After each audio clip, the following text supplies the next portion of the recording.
27. The central idea that the average ant is a sham, paragraph 1, is conveyed mainly through the... So the statement the average ant is a sham is from paragraph 1, but I think really most of the conveying of how and why it's a sham is in paragraph 2 and beyond. Those are the paragraphs that had those descriptions of the ant doing crazy things like crawling up a blade of grass only to come right back down again to get to the other side. So comical descriptions of the inability of ants to accomplish the task at hand. Yeah, it was definitely comical. Comparison between ants from other countries and the ants being observed. No, again, that's mixing up these ideas, these African ants. That's not the main average ant that he's talking about. C, keen observations that the level of intelligence of ants is mostly overstated.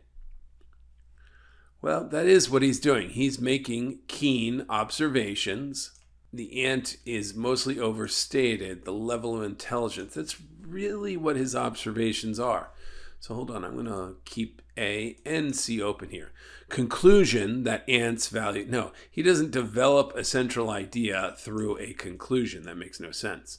That ants value objects that are of little practical use to them. No. So now the only question is whether the correct answer is comical descriptions of the inability of ants to accomplish the task at hand, or is it keen observations that the level of intelligence of ants is mostly overstated? They both seem to be true.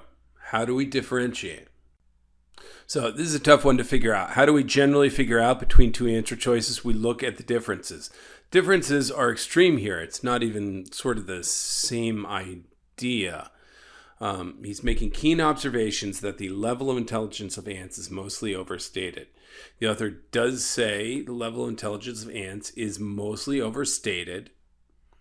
And he is observing what? These ants going around doing this crazy nonsense and not achieving anything from it. Is that an observation of the level of intelligence of the ant? Or is that a comical description of the inability of the ants to accomplish the task at hand?